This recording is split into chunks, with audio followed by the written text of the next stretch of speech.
And we are live. Oh, that was quick. We got on really quick this time. How you doing, friends? This is Ernie with 0DTE.com podcast.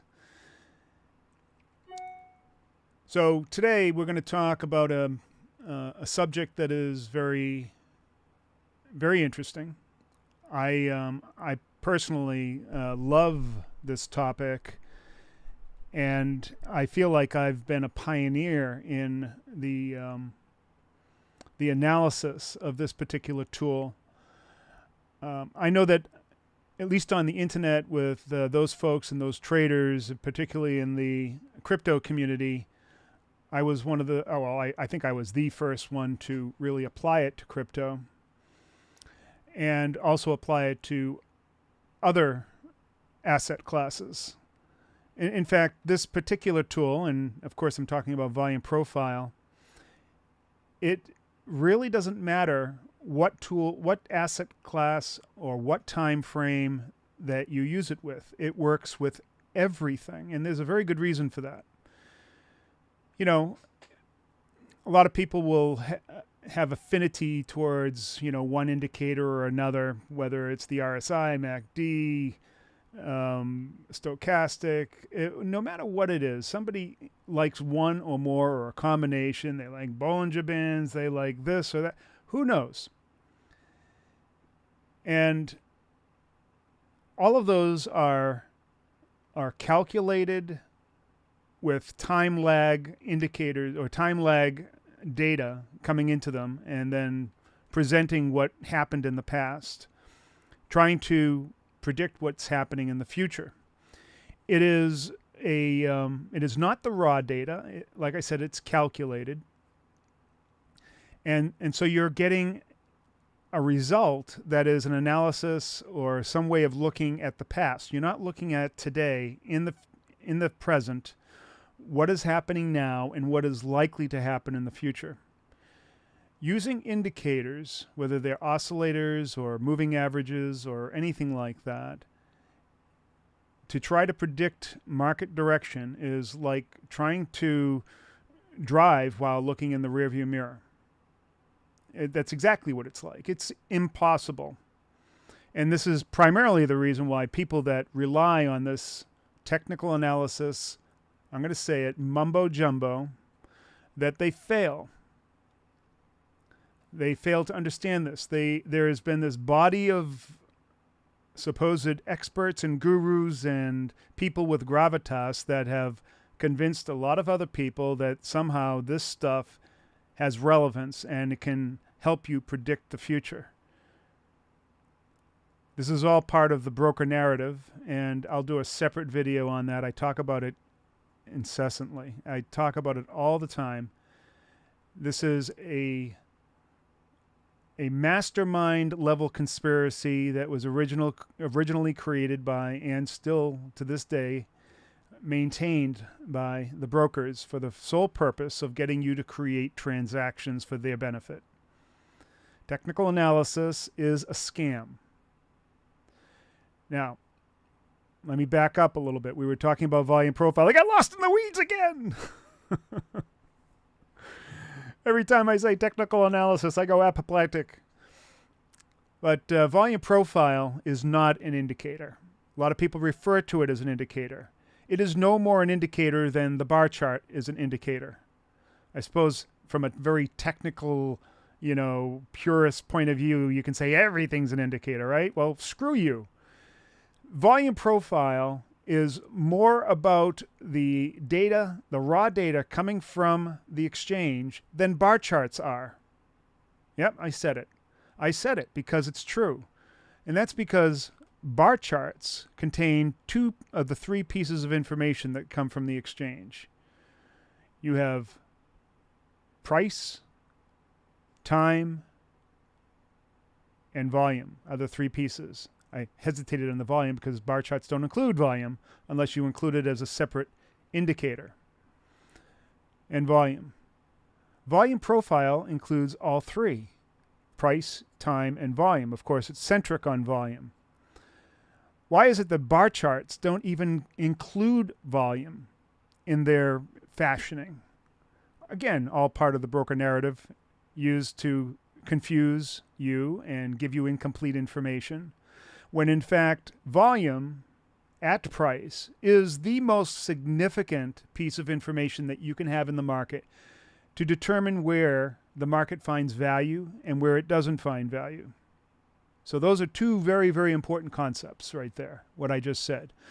Where the market finds value and where the market does not find value or finds the absence of value. And the reason why they're important is that as the market traverses the scale of prices up and down over a course of time, there are places where it tends to gravitate towards and other places it tends to shy away from or outright reject.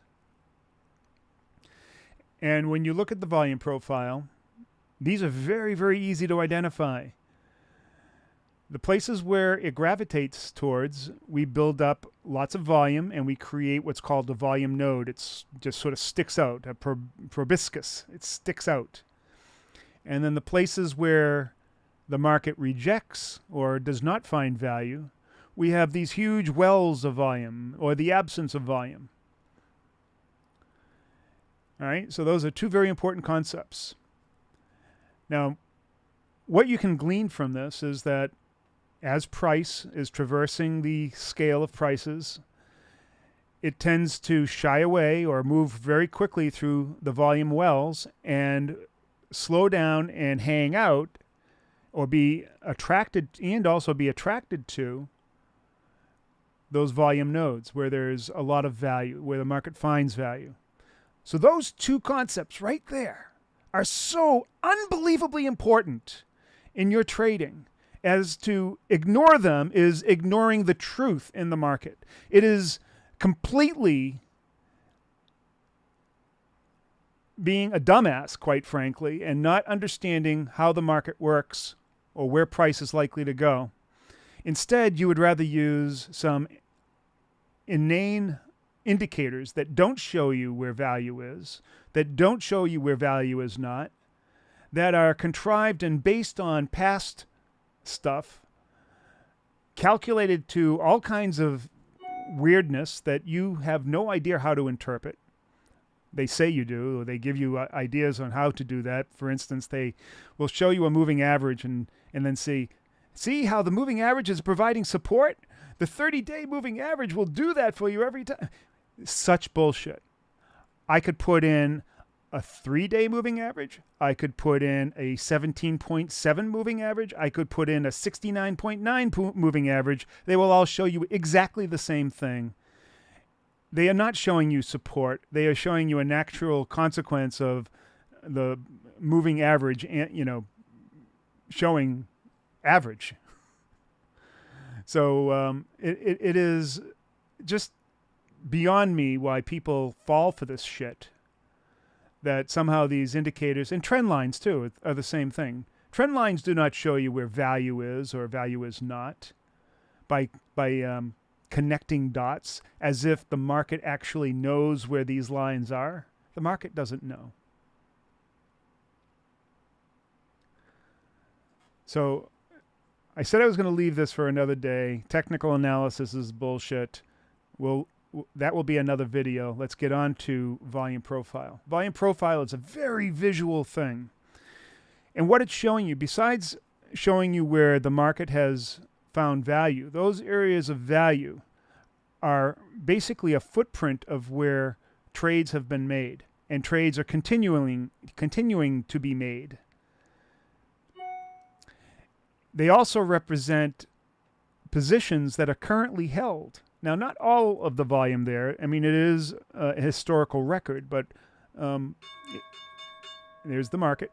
If you were to look at, from a statistical point of view, a good portion of that volume there, or at least a relative amount of volume that is shown by a volume profile, represents positions that are still being held to this day, at this very moment.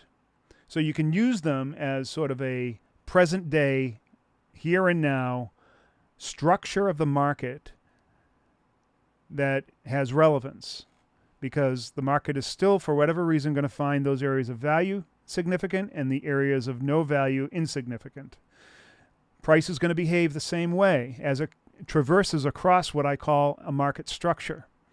It's going to move quickly through where there's no value and hang out and slow down in those areas of high value.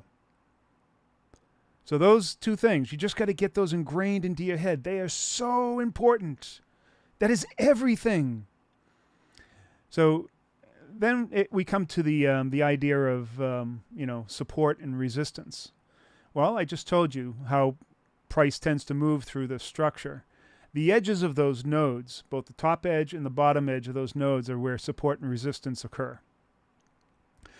Because as price enters the node, that sharp angle of, I guess, a cliff of where volume is or where trades have been taken to the point where there's a vacuum of stuff, that is where support and resistance is. That is where if price comes down, it tends to stop there. If it doesn't, it enters the well and then shoots through it very quickly. It's kind of like, being in the desert, right? You're in the desert, you're in your car, you have about a quarter tank of gas, right? It's 120 degrees.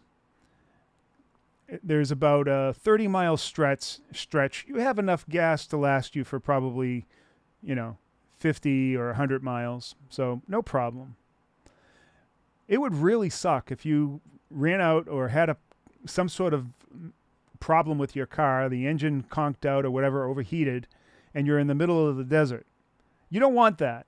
So you don't meander along through the desert and look at all the wonderful desert flowers. You make a beeline through that desert as fast as you possibly can. And then when you get to the other side of the desert, you get to the mountains. Right? So the desert are the volume wells, the mountains where everything is cooled down, there's people there, there's towns, there's water. You slow down, you hang out.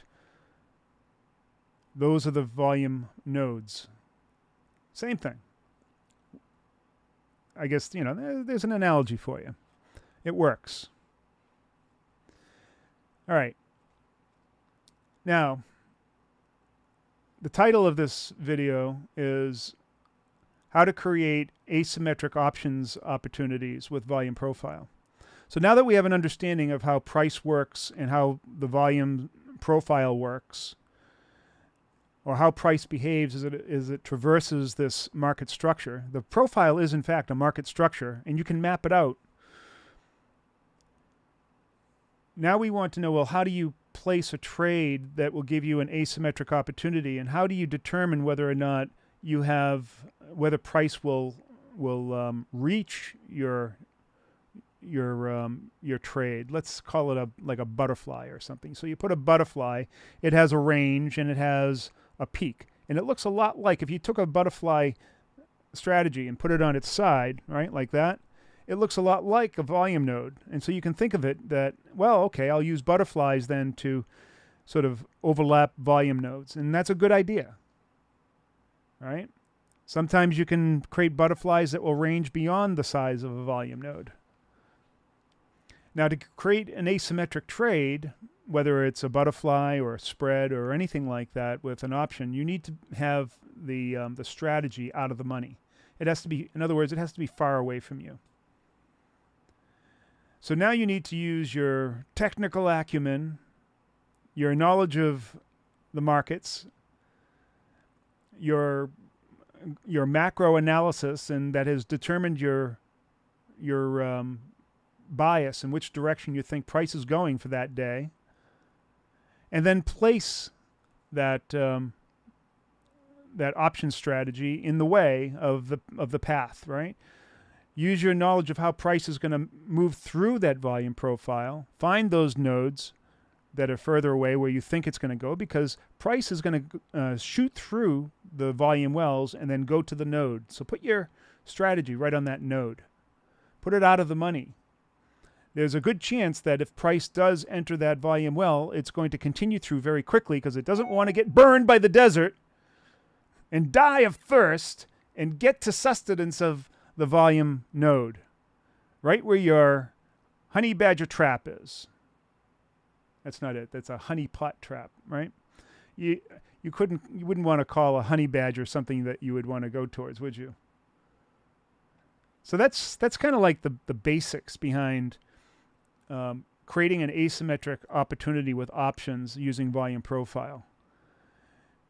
You're armed with a little bit of knowledge, a bias about where price is going to go.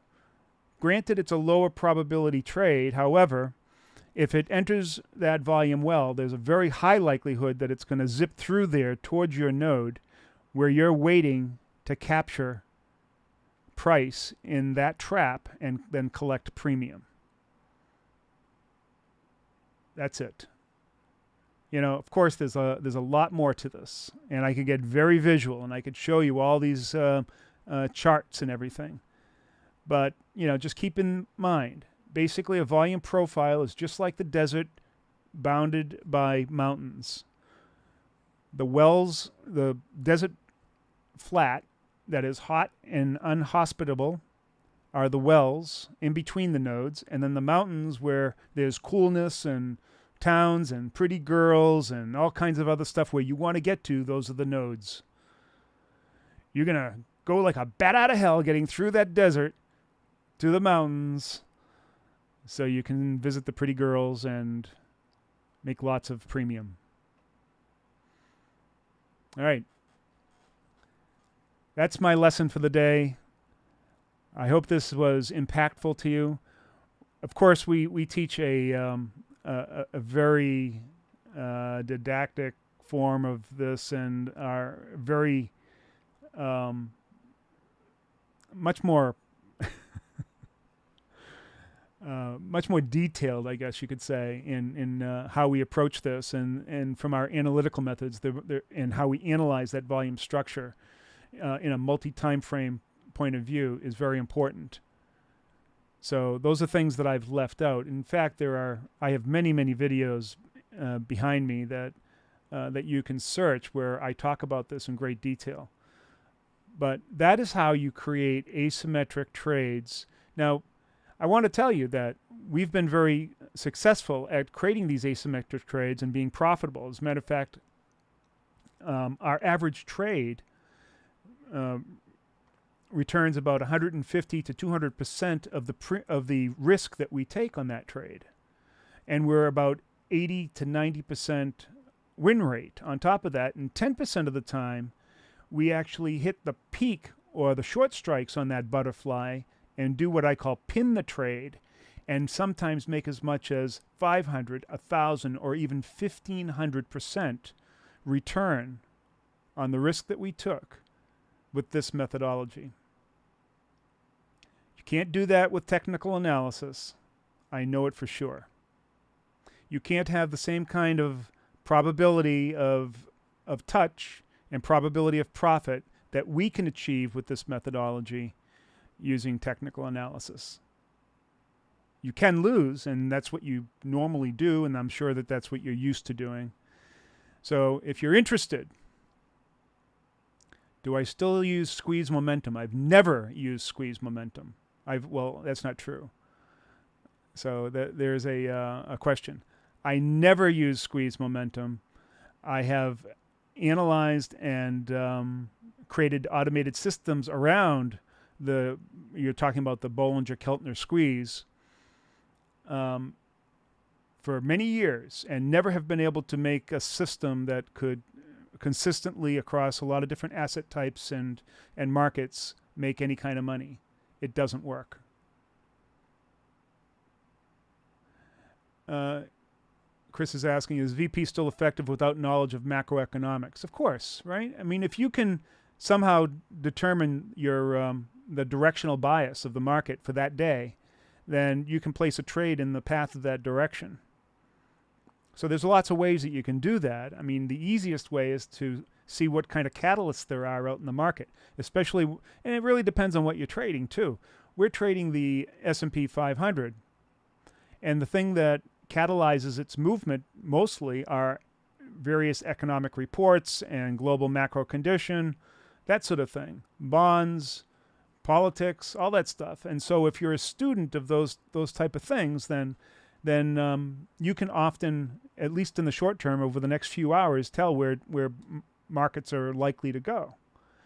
And so then you use what I had just talked about, coming up with your market structure and placing an out-of-the-money trade in the direction of that, and place it in such a way that has a high degree of likelihood that it's going to reach there because of the behavior that I outlined here. And you too can make money with volume profile and out-of-the-money options. All right? So that's how we do it, and we do it consistently. This is not hocus pocus. It's not luck. We put statistics and probabilities on our side. We use a very detailed knowledge and understanding of how the market structure and how price is likely to move across that. We'll create multiple scenarios, because not any one scenario is the end-all be-all. I mean, anything can happen, and anything will happen. So some catalyst might come up and shoot stocks or price off into a certain direction, and then something else might happen that might cause it to reverse direction. So you have to be prepared for that. So you can create multiple scenarios. And I'll do another video where I talk about creating multiple scenarios with volume profile, and I'll get into a more graphical representation of it. But this is sort of the first in a high-level series talking about volume profile and asymmetric strategies, and how we actually accomplish what we do in the 0-DTE.com service. If you're interested in taking a trial, go down below, click the link. For now, thank you very much. I appreciate you coming by and checking us out. All right, take care. We'll see you next time. Peace. Where is that off button? Damn, I can never find the friggin' off button. There it is. Bye.